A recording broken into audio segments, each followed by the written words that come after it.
Good afternoon. I'm J. Lenore Bressler, and welcome to the August 27, 2019 edition of the Bible to Lighten the Details.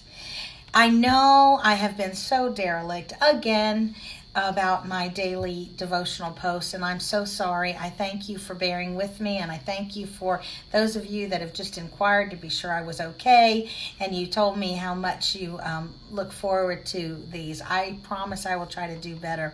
I just am begging busyness, but you know, and I know too, this should be and must be a priority. And I am happy to be back with you. I am on site of the HR Florida Conference, where I'm here speaking 4 times in 4 days, a total of 7 hours. And so I have just been going from one thing to another.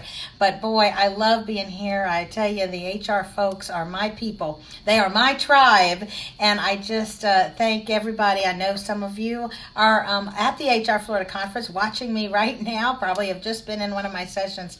And thank you for always making it such a highlight of my year, coming and speaking, and also then of course booking me because I get a lot of bookings out of this. So I thank you for all of that. Now, today I want to talk about a wonderful verse that I love and that is power-packed with information for us to talk about. A lot of delight in these details. It's from the Old Testament, Isaiah chapter 40, verse 31. Those who wait upon the Lord shall renew their strength. They shall mount up on the wings of eagles. They shall run and not be weary. They shall walk and not faint.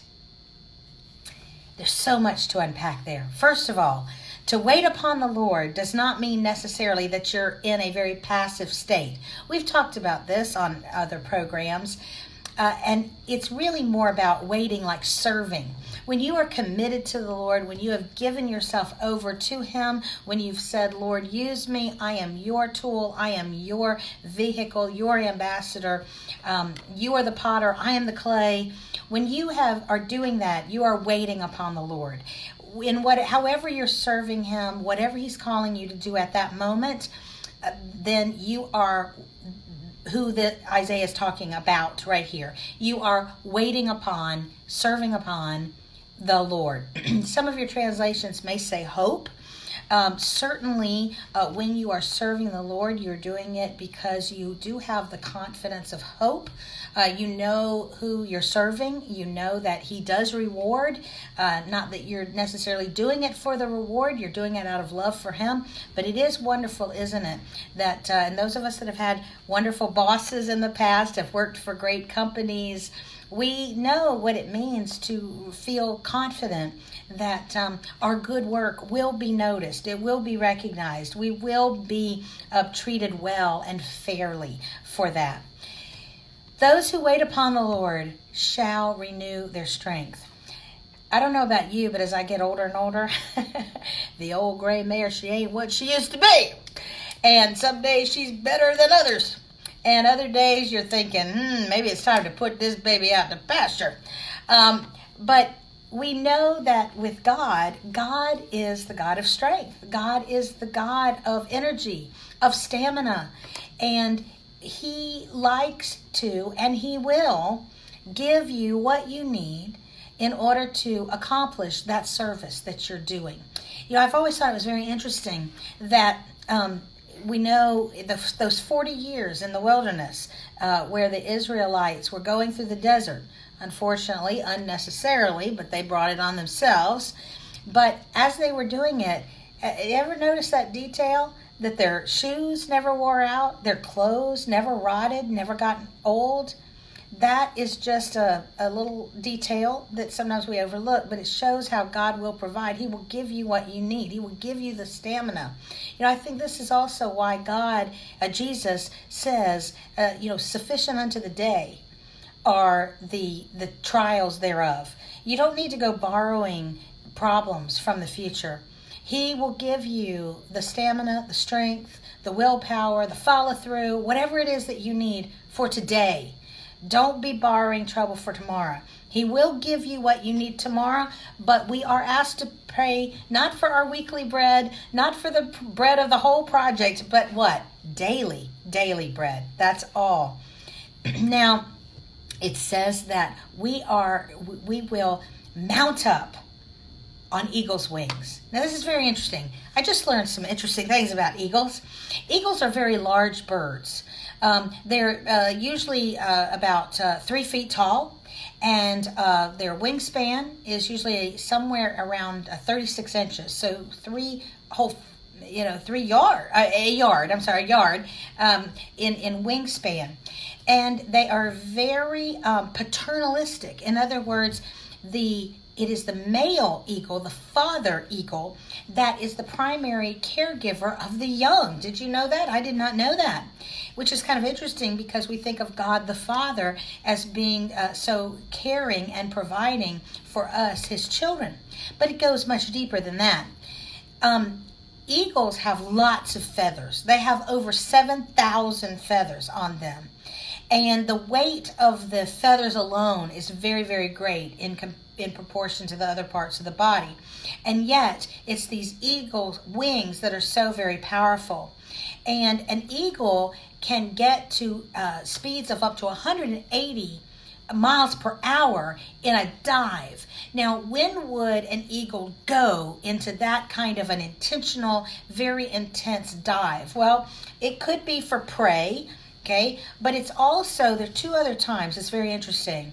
One is when they're trying to teach the young, primarily the father, is trying to teach the young how to fly.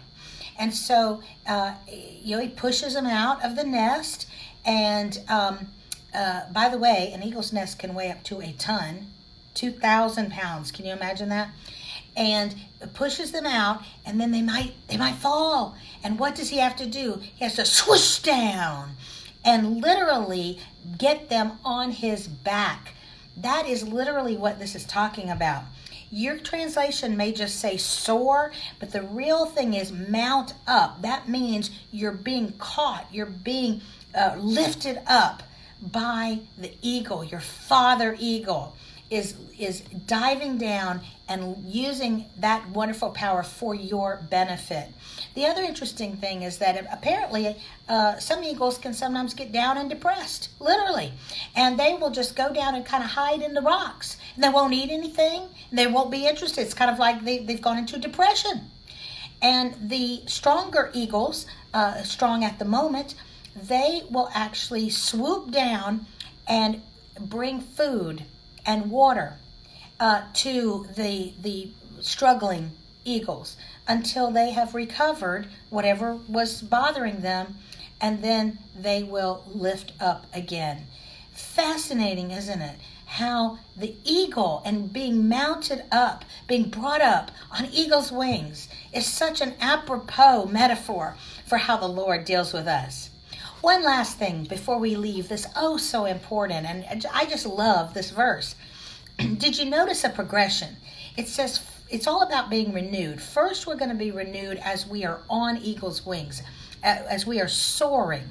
Don't you feel like sometimes in life you are soaring? Everything is great. And yeah, you may be working, but it's easy work and it's fun and things are going great. You're just soaring along. But even under that, the busyness, the harried nature of life, even the harried nature of fame and prosperity can get kind of wearying, and yet you'll be renewed in that scenario. Then we kick it down a little bit. We bring it down a little bit to running.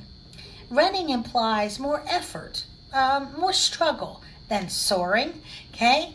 In fact, now we're not on eagle's wings. We don't seem to have that cushion, if you will. We're having to actually run. But we're told we will not what? We will not grow weary. And then finally, when you walk, you will not faint. You know, sometimes I do feel like I'm soaring, and other times I feel like I'm having to put a lot of effort in, but at least I'm still running. And then other times I'm walking, and sometimes feel like I can barely go another step. Maybe that's where you are today. Just be aware, wherever you are on that spectrum at this moment, and you're going to be at every part of that spectrum at some moment, God will not let you faint. Faint meaning you just completely give out. You can't go anymore. God will always give you the stamina, the energy, including the mental energy that you need. And sometimes it's the right word at the right time. I hope today has been that for you. I'm J. Lenore Bressler. Visit me on the next edition, and hopefully that means tomorrow, of the Bible Delight in the Details. Have a great and uplifting day.